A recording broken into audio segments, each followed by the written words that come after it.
You are listening to Lone Star Community Radio on 104.5 KCZW LP Conroe and 106.1 KZCC LP Conroe and worldwide on irlonestar.com.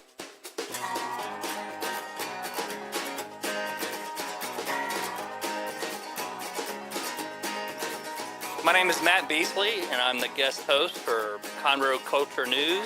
I have some guests here today. First, we're going to start with Blair Adkins and Julie Frampton, right? Yes. They're with the Leukemia and Lymphoma Society. And we also have a county commissioner here, James Noack. He's in the audience, and we have another guest named Brad Billings with the Grand Lodge of Texas. And we have the sheriff coming in towards the end of the show, so we have a good show. I've never hosted a radio show, guys. Margie asked me to do this. I am not going to talk about Conroe at all. I'm going to talk about South Montgomery County because that's where I'm from.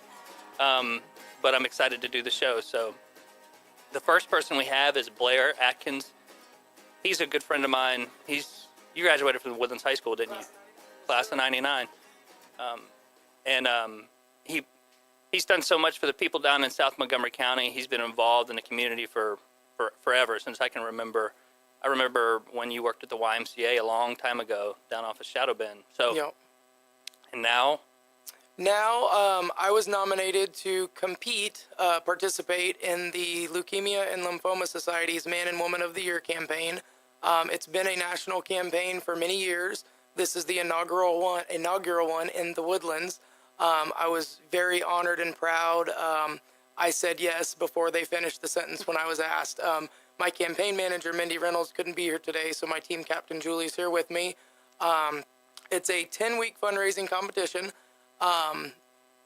Basically, you build a team as small or big as you want, friends, family, businesses, and raise as much money as you can to try to find a cure. We've done some fundraising together in the past. My wife, Kim, and her and me have been running some bake sales down at Texas Children's Hospital for a few years. For the Neuroblastoma Foundation. We unfortunately know way too many people that have been affected by this disease in all different kinds. I myself have a rare type of skin cancer. Julie has melanoma. We know too many children that had neuroblastoma in the Woodlands. There were 4, all diagnosed around the same time many years ago. The little boy I'm doing all this in honor for, he lost his battle a few years ago. So we're trying to win. So how did you talk about the little boy? You know, how did you get to know him? I worked with Laura Weberling at the YMCA. Actually, like you said, that was my first job. Day I turned 16, started working there. Worked with Laura and her little boy Hans, and I knew him when he was diagnosed. Knew him all the way through it. We still talk today. Laura's on my team. She actually, until a couple days ago, worked for the LLS in California. When they moved there, she just started a new job with the American Cancer Society. There's nobody that does more than that family. They are amazing. They are my inspiration. His voice still motivates me.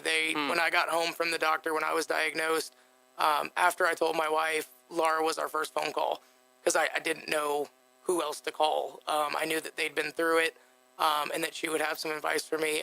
Another one of my teammates, Dana Sue Cruz, was my second call because that's who Laura had call me. Her husband, Bill, had cancer too, and they had done some really good walks to raise money for him. So they got me a lot of good advice, and that's when I sort of stepped off the sidelines as far as fundraising for cancer research goes, and sort of really took it to the next level. So this is just kind of the pinnacle of several years of different kinds of fundraising, putting it all together, getting everyone that's ever helped us with anything on one team for one cause. So this is 10 weeks long, and it started when? It started on Wednesday night at midnight, so technically the 22nd, and it goes for 10 weeks. It ends on June 1st. The gala is at the Westin in the Woodlands. The winner will be announced then. How many other people are There competing are for man 4 men and 6 women.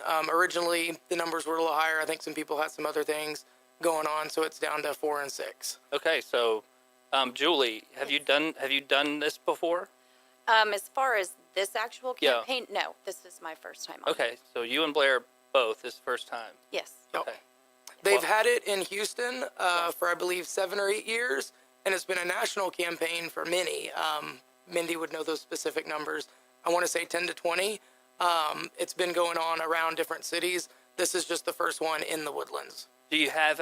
I went to your I guess your kickoff event. I set some things up, or at least I tried to, and then I had to get out of there. But when's another event that people can show up and donate? The next event supporting my campaign, not put on by the LLS, but is one of Inspire Productions events. I also work for Trey Diller and Mike Neum for Inspire. I believe they were actually on this show just a couple of weeks ago. I talked to Trey a little while ago.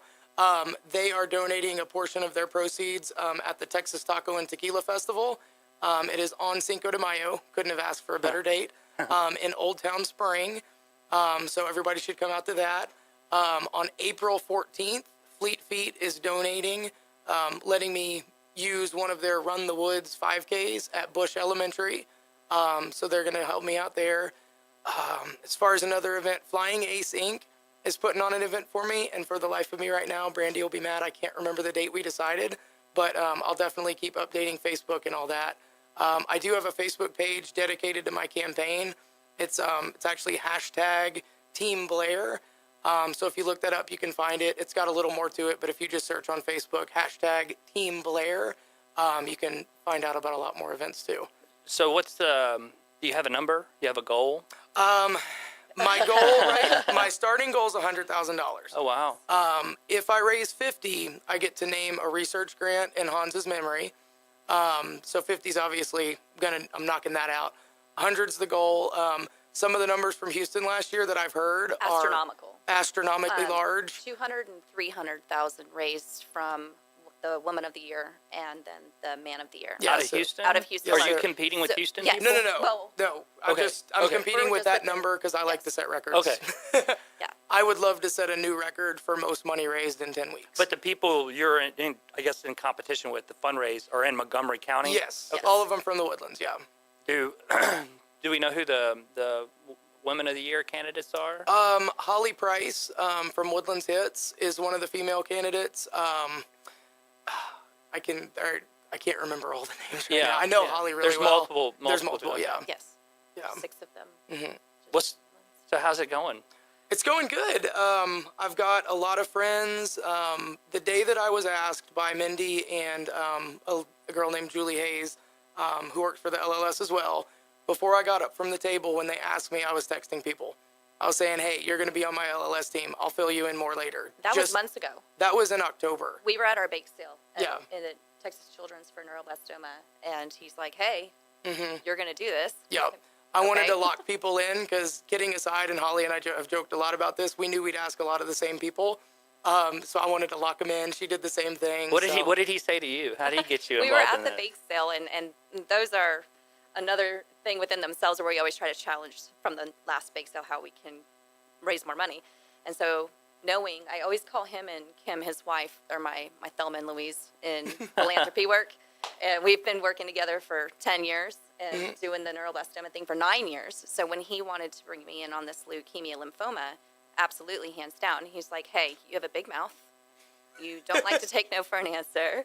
You have a network. We'd really like for you to come and do this with us. And I didn't even have to think about it. Yeah. It was automatic. Well, I can tell you about Blair, just in South County. Like, for instance, when we had the hurricane, Blair, he worked for Chick-fil-A, plugged to Chick-fil-A, amazing place to go eat, and an amazing place to work. He would come out to the first responders, and he would bring us food all the time. I mean, literally, it was pretty amazing. He'd meet us where we were. It wasn't just the county commissioners or fire department and police. It was everybody. I mean, even people in the community who were stuck somewhere, Blair made sure, and so did Chick-fil-A, to come take care of these people. So, Blair, I'll tell you, I'll do whatever I can to help you. I plan to do that. I hope you get to 250,000. Make those Houston guys look like they're not doing anything. That would be good. That's my goal. I mean, if you're not first, you're last, right? That's right. That's right. That's right. Well, if there's any other events that you know of, send them to me. You guys out there listening, y'all check Team Blair on Facebook. Yep.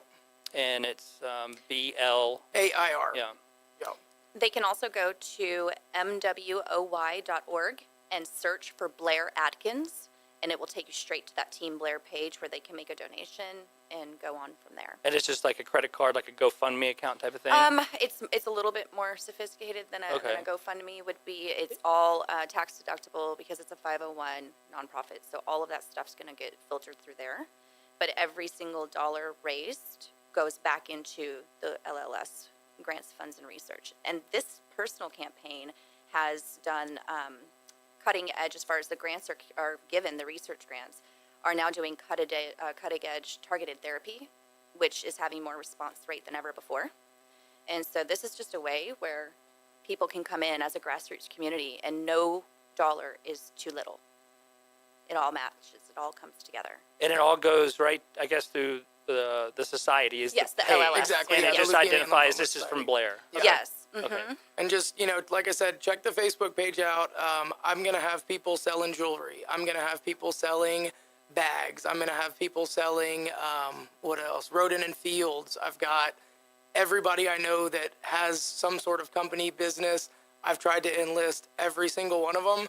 So whatever you're interested in buying, whatever you're interested in already planning on buying, there's going to be a chance to help my campaign. You need to do like $1,000 car wash. Well, and that's like lemonade stands, Yeah. bake sales. Kids can get involved. Yeah, with if you would like to do something for my team, feel free. Look me up, write me, find me at Chick-fil-A Alden Bridge. I would love to have 200 people on my team. There's no limit. Right now we have 35, Yeah. including myself and Blair. Am I on that? Yes, Am I one of you're those? on Okay. There you go. James Noack's on it too. Hey, Commissioner, you wanted $1,000 car wash? It's the best car wash you'll ever get. Evan's on it too. Evan B. Song. Okay. Works with you guys. Got a lot of people. Got a few people from the township. John Brown, Brian Boniface. Like I said, I started enlisting people the day of, and I'm still trying. Well, that's really good, Blair, Julie. Thank you guys so much. I appreciate y'all coming out. I wish you the best. I hope you make a ton of money, and I hope you become Man of the Year. So Thank you. Thank you. we're about to take a break. Brad Billings will be up next, and just hang with us. All right. Thank you. Thank you.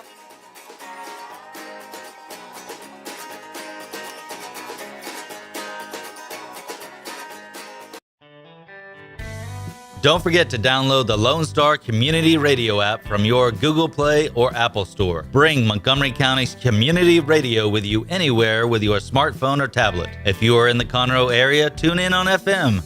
That's Conroe's FM 104.5, 106.1. If you are on the computer, bookmark irlonestar.com as your internet radio station. A Lone Star Community Radio. Broadcasting 24/7 from the heart of downtown Conroe, Texas.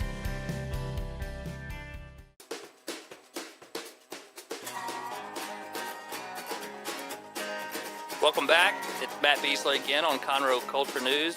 Actually, I'm going to rename it to South County News. I'm honored to be on here. Margie Taylor's on vacation. I think she's on a beach somewhere. Here's looking at you, Margie. I hope I'm doing you a good job on your radio show here. I have a friend of mine. His name is Brad Billings. He is a Mason, a Texas Mason. We're actually both in the fraternity. And, man, he's a hard worker. And he loves masonry. And I wanted to get him on the radio show.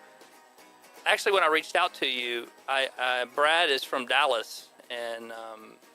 And we've gotten to know each other through the fraternity. And I reached out to him because I knew I was going to be on the radio show, and I wanted to get him on here. So I sent him a message, and I said, hey, are you going to be in the Houston area on this date? And it just so happened I was, down the road, and so going to Austin tonight. So this was kind of just stayed the night here, and then I've got another Mason friend of ours picking me up, and we're going to Austin after this. So yeah, so he's been on a tour, you could say that. It's been interesting. It's been very busy, and it's interesting. The more you talk about it, the more people want to know about it, and so just kind of been picking up gigs here and there, so to speak. So where were you before you came to the Houston area? So this weekend started out actually in Houston at the Shrine there in Houston, and we'll talk about that a little bit later. But we had a meeting there Friday night. Went to Goliad. We do a Goliad observance, which is part of our Texas Masonic history, because Colonel Fannin was a Mason, and so we honor him and those that fell at Goliad every year. So I went down to that celebration. Then we had a Grandmasters Conference in Corpus, and then I came back here. So I've kind of been And that was in what, 2 days? Yeah, 2 or 3 days, something like that. And then I'll be in Austin tonight. So lots of fun, enjoying every second of it.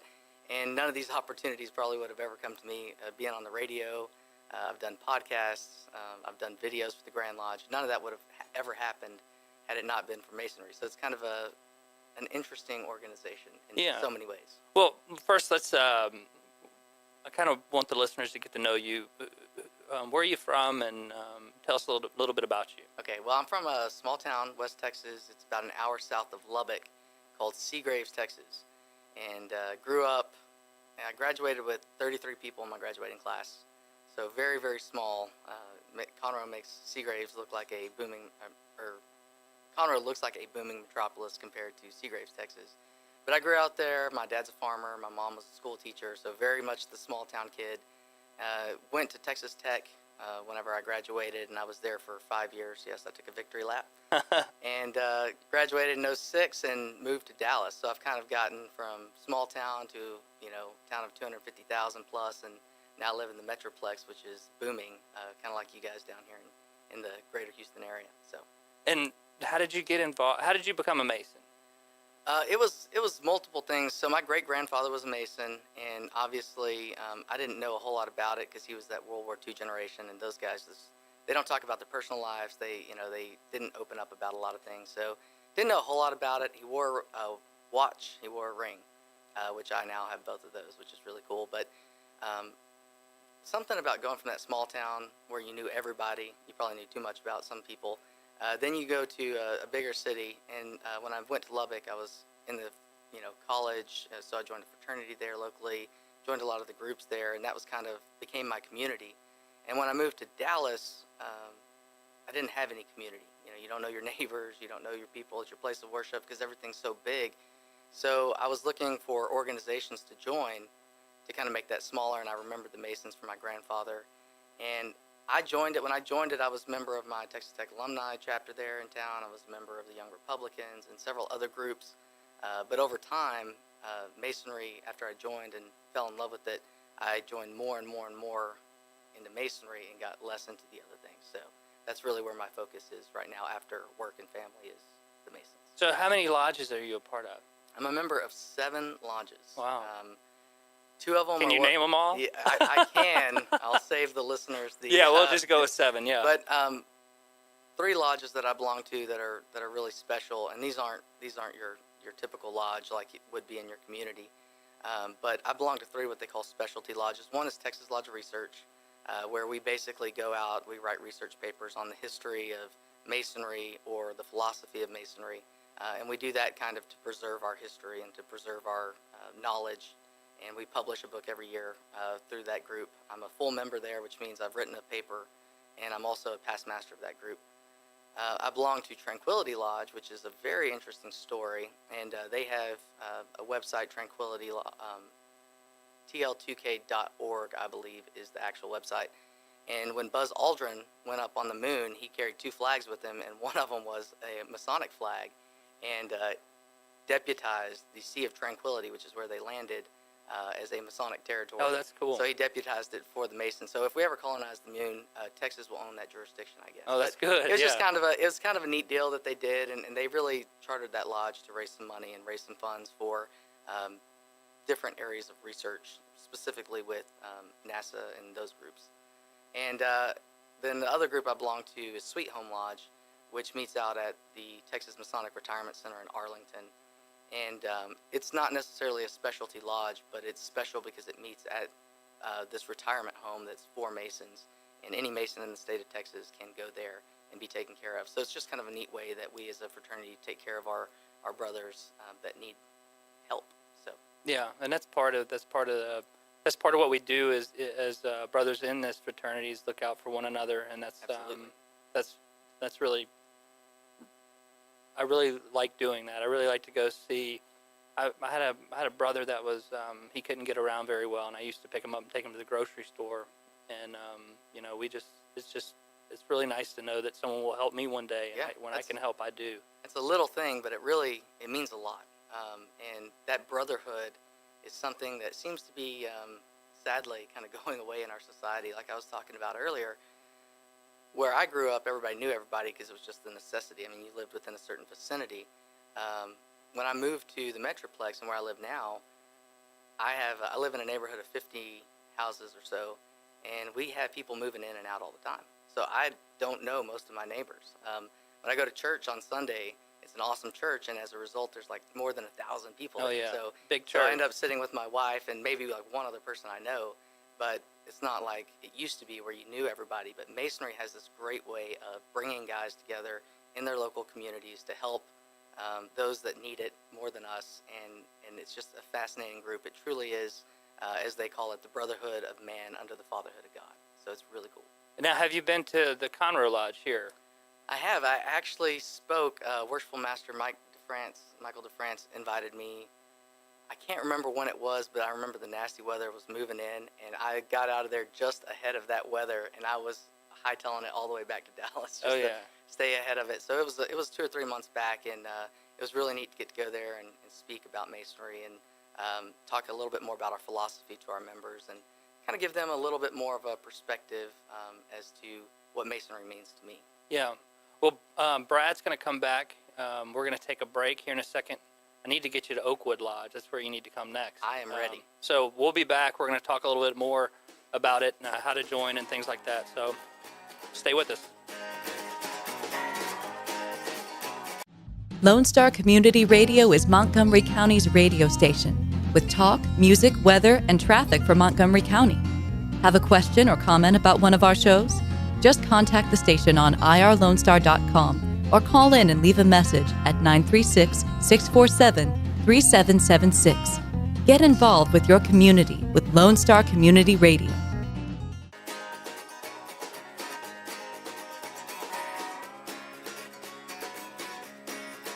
All right, we're back with Brad Billings. My name's Matt Beasley. I'm the guest host on Conroe Culture News. We just had some people stop by, Melanie and Jean. Give a shout out to them. I know the sheriff's out there with the county commissioner. We're having a good time down here in downtown Conroe. Lone Star Community Radio, 104.5 and 106.1.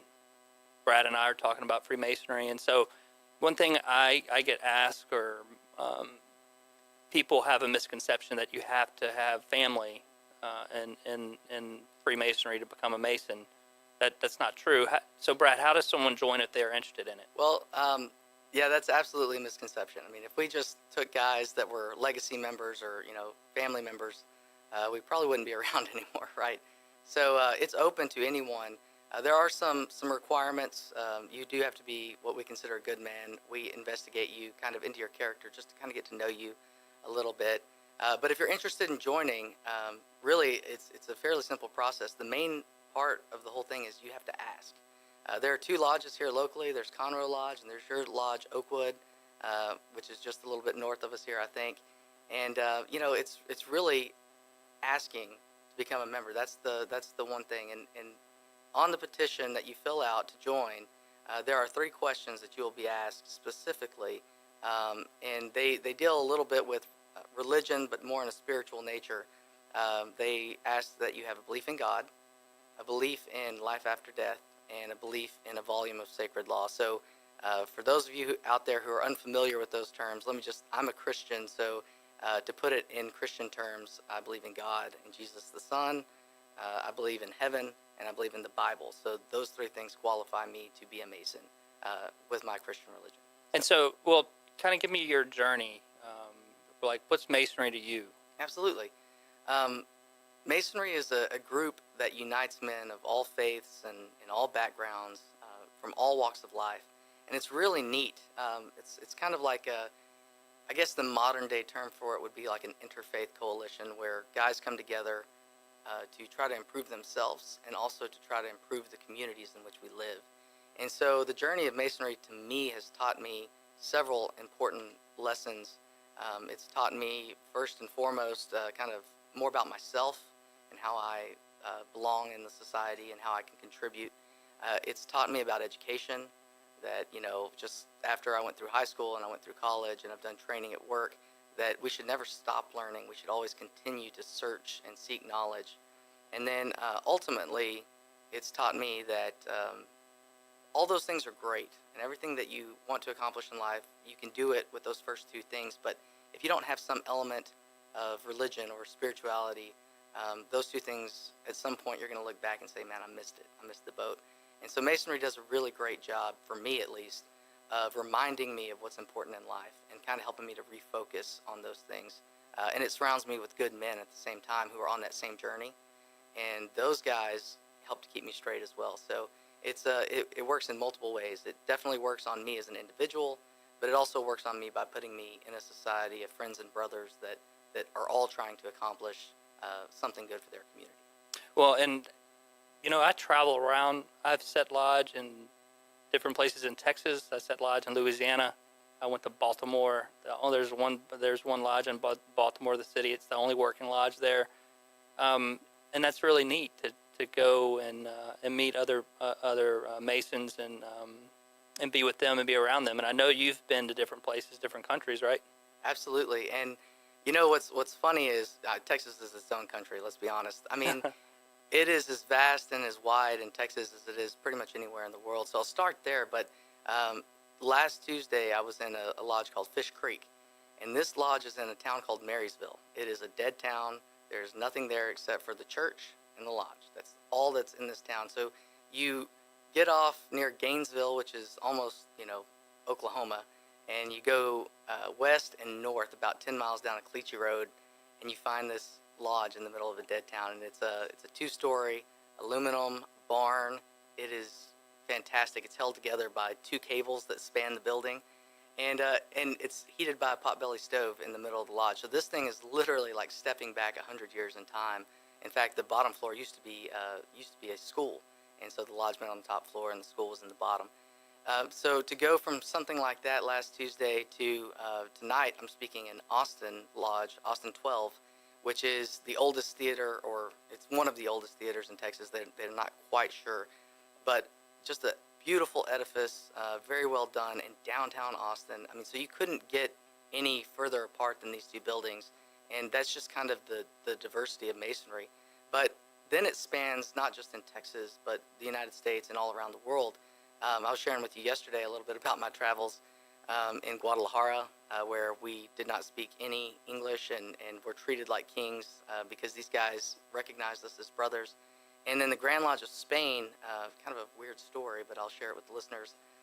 We had just gotten off a Segway tour, of all things, and I'm walking back down the street to our hotel, and I look up and I see a square and compasses, which is our most notable symbol, and it was kind of small. And so I thought, well, maybe it's just a regular lodge or whatever. So I Googled it, of course, as you would think to do. Naturally, yeah. Yeah, naturally. And it's actually the Grand Lodge of Spain. And the reason that it's kind of hidden is because they were repressed by the government several years back. And so they kind of had to be guarded, as to who they let in. So I rang the doorbell. I have a dues card, which I showed him, and said, hey, I'm a member. He spoke no words of English, and my Spanish is terrible. So we couldn't communicate at all. But at one point when I became convinced that he was a Mason, I leaned in and I gave him the grip. And in that second, the fraternity, it went above language, it went above culture, it went above social norms, and all of a sudden the doors were open, and it was just we got the red carpet tour, me and my wife, he took us all around, and it's just one of those things that no other organization that I know of can do that has that kind of power, and it's worldwide, so it's just really cool to be a part of that brotherhood. Yeah. So. Well, we met each other. So every year they have an annual communication. Yep. If you're a past master, you have a vote in Grand Lodge. If you're a sitting principal, worshipful master, junior warden, senior warden, you can also vote on behalf of your lodge. But I met you there. I've met a lot of brothers from Dallas, and that's always a cool thing to do. It's in Waco. Right. Yeah. Once a year, there's usually about 3,000, maybe up to like 3,500 of us that kind of invade the city of Waco, which is where our Grand Lodge is. And it's strategically placed kind of between Dallas, Houston, Austin, San Antonio, which is, the major hubs for Masonry here in the state. And so Waco's a good place. And we go down there, and it is an amazing thing to be around that many guys that are dedicated to masonry, to themselves, to the communities in which they live. And it's just an amazing experience to be down there with that many brothers. I'm sure you're like I am, but the first time I heard the Pledge of Allegiance from that many guys in one room, which we say at the beginning of all our meetings, it was just, it was awe-inspiring to be in that, in that Grand Lodge at that time and hear that for the first time. Well, and that's where, and we get a lot of business done there too. Absolutely. That's where most of the business is done for the Grand Lodge, over all the lodges in Texas. Right. Yeah, we govern ourselves. So if someone wants to change a law or wants to make a change in the Grand Lodge, that's where we do it. And it comes from the local lodges or the local brother, anybody that wants to kind of put their input into it. They submit a resolution or, whatever they want to do. And we go down there. That's really where we handle our business.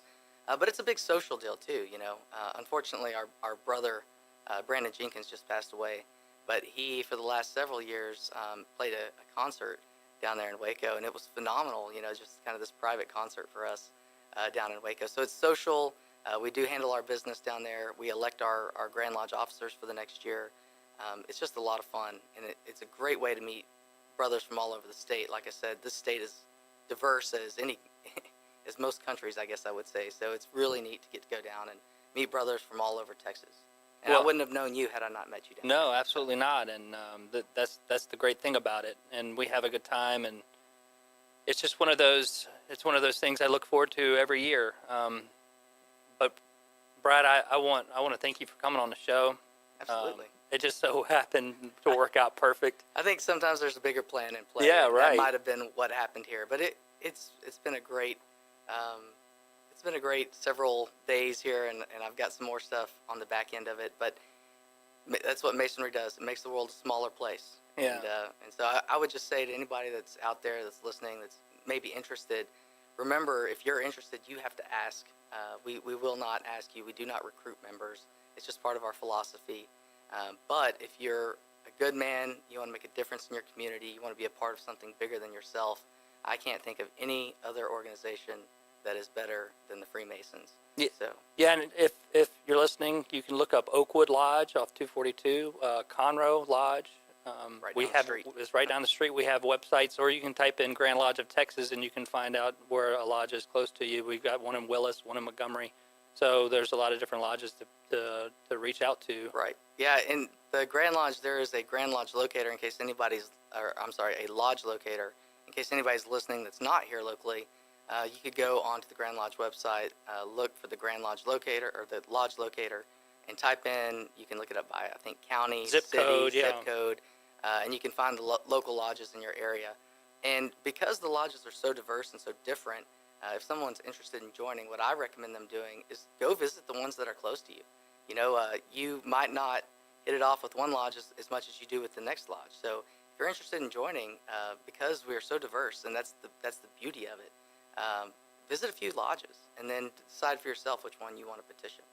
Well, have fun in Austin. We're going to go on a break. Thanks again, Brad, for being on the show. You guys stay with us. The sheriff is coming in here, and we'll finish out the show. Stay with us.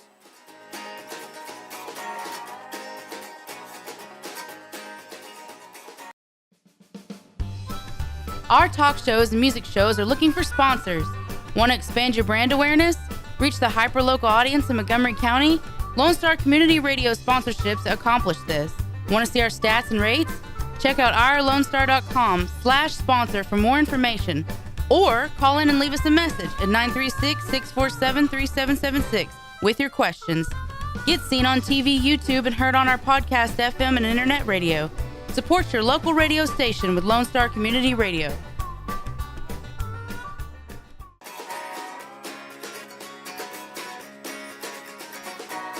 All right, we're back, and we have two guests. One is County Commissioner James Noack, who was supposed to co-host the show with me, but he decided he was going to he's going to let me take care of that, and now I'm going to interview him. And next to him is the County Sheriff Rand Henderson. So this is going to be a good show. So thank you all for coming on. Absolutely, Matt. Thanks for having us. Yeah, thanks, Matt. So I'll start with the sheriff. How's everything going at the sheriff's office? And can you talk a little bit about, budget hearings coming up, right? So I'm sure you have some plans.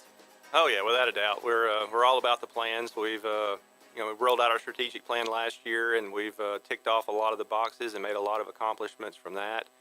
And we're updating it with our new strategic plan that'll incorporate more budget information. We have also just completed our workforce analysis, which we're really proud of. It shows the amount of time that deputies have committed, which shows how much time that they don't have to do the other things they need to do. So it shows the help that they need, and it speaks to the numbers in a statistical method instead of the guessing methods of old. Well, I talked to Benita Flowers and Jennifer Kettler, and they said that they're part of, is it a new crime? The Real-Time Crime Center. There you go. Yeah. What does that look like? Real-Time Crime is awesome. We just have started a soft opening on it. It is open, operational. It's a war room, for lack of a better term, where we've got about 7 analysts and a supervisor that are assigned 24/7, and they perform analytics. So as soon as a crime happens, they're able to take that data and start crunching the numbers. They look for video feeds. They look for license plates from license plate readers, and they pump that information out to the patrol staff. So they're able to respond immediately, cast a wider net, and solve crimes. There's video feed can also come in from not only government cameras, but also proprietary cameras that we hang. And then you add in storefront cameras, such as, say, a jewelry store. So they can, if they got robbed, we could have their video feed and so have real-time data in order to catch the bad guys before they get back to wherever they came from. Is that a 24-hour thing? It will be by this summer. Okay. They're still in the stand-up mode, so we should be fully operational 24/7 by this summer. But all the employees have been selected, and they're currently training. Have you seen this yet? Yeah, I am very familiar with a lot of the sheriff's initiatives and certainly fully support him. But Rand, this is Telecommunicators Week, is that right? It's I don't think soon. It's this week. I know it's on the agenda for tomorrow. It's in April, yeah. And so we're going to be honoring our telecommunicators because, man, that is a tough job that they have. And the reason I brought that up is because I believe that's where Benita Flowers was one of our longtime dispatchers. Yeah, and Jennifer Kettler too, yeah. Seeing her being promoted, I mean, that's just a great thing for you and your organization and says a lot about how you manage a department. Well, thank you. There's a lot of talent that was chosen for the Real-Time Crime Center for sure. Is that something, when did that start? Just a few weeks ago, but we started, it was part of the strategic plan, so it was something that we knew that we wanted. We brought in a sergeant from Harris County that had worked as a major at the Harris County Sheriff's Office who stood up the Real-Time Crime Center for them as well as for Precinct 4 Constable's Office.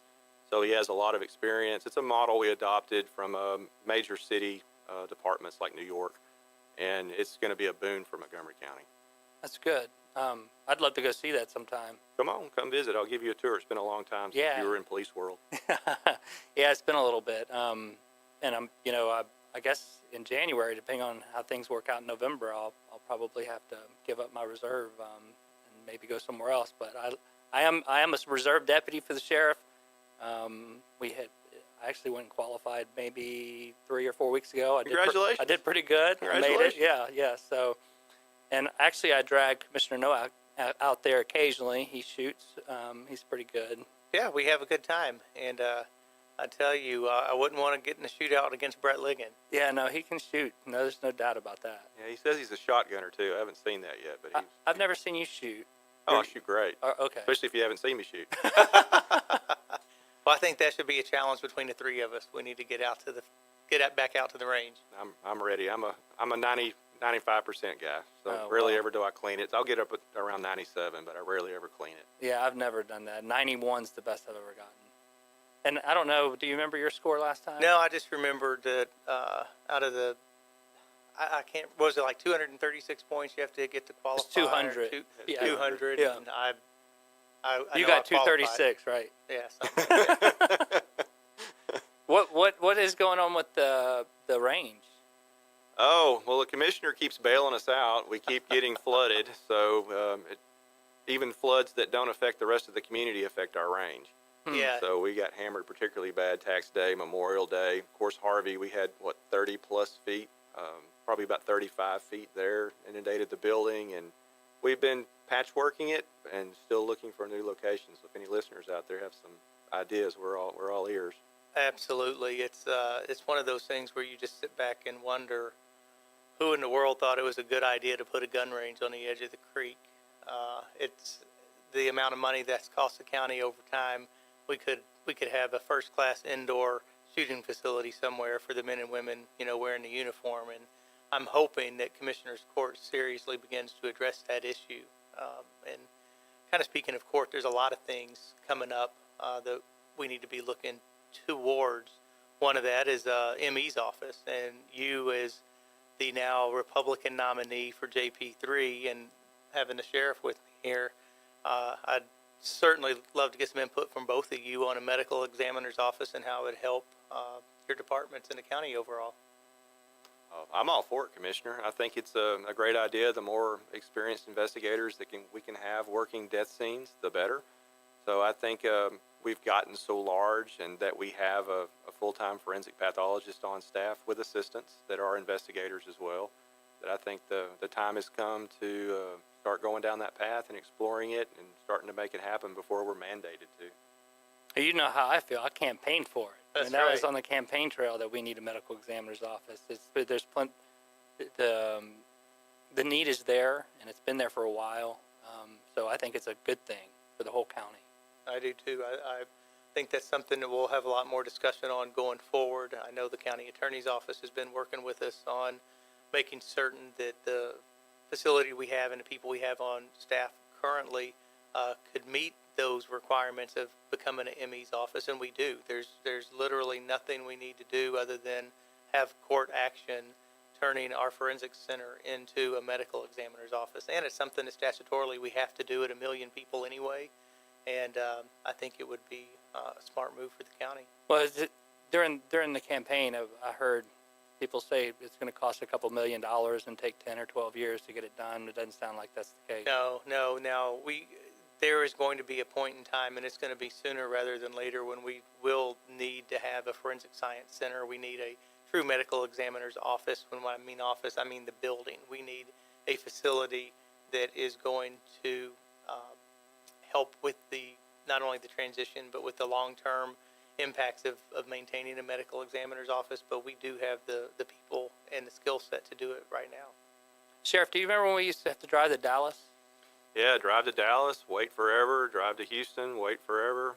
Then we had our local private forensic services, and we had our difficulties with that as well. So we've definitely moved into the modern era, and Dr. Piñeri's doing a great job for us, and I think she's the person to take us into the future as well. Do you have, I know since budget hearings is coming up, and you're sitting next to somebody who occasionally deals with the county budget, do you have any any initiatives you're working on that perhaps you didn't the prior budget year? We're zero-based budgeting now. So all of our operational is being zero-based. We started that in January. We used 2017 to create baselines for that. So we're hoping to have some significant cost savings, which would make for a significantly smaller request on the operational side. That being said, our biggest identified needs are going to be personnel. And not only new personnel, but also some personnel, and we talked about dispatch, our telecommunicators. If you start tomorrow, you're going to be making the same pay as somebody that's been in that office for 20 years. I won't be able to find anyone to think that that's a good idea. So we want some steps within our grades there.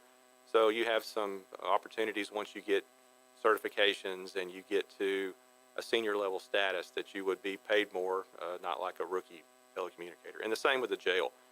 They have the same structure, and they need some steps as well. So those will be big initiatives that we'll be asking for support on. Well, and those are initiatives that Matt Beasley's familiar with from the commissioner's side. Matt's been with me since day one, so 5.5 years now. And one of the first things we did when we took office was we layered, we created advancement opportunities for our operators in the back. When we took over, everyone was an operator, and you had one superintendent type of position or foreman. And what we did is we went in and created opportunities by having operator 1, operator 2, operator 3 with clearly defined goals on how do you get to that next step. And in doing so, we really increased productivity. We made the people happy and made it more of a career than just a job. And so I'd love to work with you on doing that. And I know what a difficult job it would be to be a telecommunicator or a jailer. I mean, it's Absolutely, and to not have a future there, so you're always looking for another job or next steps elsewhere from where we really need you to do what you're doing well. So it sounds like you've got a great roadmap, and I look forward to seeing it and working out a plan together. Yeah, we have people that come and say, we want more time on the grade off, because that's how they can get to another operator position, and that's a good thing. I mean, people should show up to work, and they should want to advance, and that's what they do. They just need somewhere to go. Is there anything else going on at the Sheriff's Office you want to talk about? There's always something going on in the Sheriff's Office. We had some great accomplishments last year. One of the first and foremost is our homicide violent crime unit went 18 for 18 in solving their homicides last year, so that was pretty huge. We recently received a national award for our HIDA initiative, which is an acronym for the High Intensity Drug Trafficking Area. Got a national award based on a marijuana interdiction effort, which people might roll their eyes and go, oh, wow, marijuana, so what? Well, this was stuff that was marketed toward kids. It was THC oil that went into vape pipes. It was edibles such as gummy bears, gummy worms, Rice Krispie treats. So obviously it was marketed toward kids, and that was what got the attention of the national awards folks. So yeah, lots going on at the Sheriff's Office for sure. Well, Rand, one of the things I think that you've done is just highlighted just what a great group of men and women you have working for you is. For the first time since I've been in Montgomery County, we're getting information out of the Sheriff's Office on what's going on, and being able to congratulate the men and women for solving the crimes, solving the murders. When we catch the bad guys, it's great to be able to read about it. The community likes hearing about it, and that's one of the things I get more and more compliments from the community is, they know that we spend a significant amount of money on law enforcement in Montgomery County, but when they get to see the return on that investment, it makes everybody proud. Absolutely, and we do a lot of that through social media. So we were dark on social media until we took office 15 months ago, and so our presence has grown on the official communications sites. How can we follow you on social media? Well, we've got just about every one of them. We're at MCTX Sheriff. That's also our website. We're on Twitter, Instagram, Facebook, and even LinkedIn. So we're all over the place and pretty easy to find. And if you're interested about press releases, we have them front and center on our website, and it's a very attractive website as well, so I'd ask you to visit that. It's mctxsheriff.org. Yeah, and Commissioner, how does someone follow you on Facebook or any of your social media stuff? Same thing. They can go to follow us on, you can look at Commissioner Noack or James Noack for Commissioner, or just James Noack on Facebook, Instagram, Nextdoor, and LinkedIn. So since we took office in 2013, we've really tried to push as much information out as possible so people have an understanding of what does a commissioner do. And I think that ties me closer to the community. It gives people a sense of how their tax dollars are being spent. I think they appreciate it. Yeah. Well, shameless plug for me. I have a fundraiser coming up on April 3rd. It's at local poor in the Woodlands. It's from 5 to 8. I am the Republican nominee for Justice of the Peace. I have to run against a Democrat in November. So I want to invite everyone out. It's going to be a fun time. I want the sheriff to be there. I want the commissioner to be there. I want everyone to come out there. It's going to be a good time. And I just want to thank you guys for coming on the show. I want to thank Margie for letting me host this thing. And I just want to thank the good people listening out there. My name is Matt Beasley. I'll probably be on here another day, but today's the end of the show, so thank you for listening.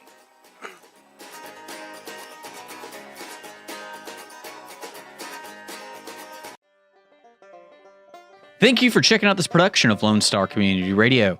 Lone Star Community Radio is Montgomery County's community radio station. Don't forget to check out this show and many others across the Lone Star Community Radio Network, either live on Conroe's FM 104.5, 106.1, the Lone Star Internet Radio app, or irlonestar.com's live audio stream, and on replay on podcast, Channel 12's Our City TV in Conroe, or Channel 21 KVQT in Houston, and of course their YouTube channel. This production is copyrighted and all rights are reserved by Lone Star Community Radio. Have a question regarding this program or other Lone Star Community Radio shows? Want to sponsor or start your own show? Call the station message line at 936-647-3776 or email the station at lscrstudios@gmail.com.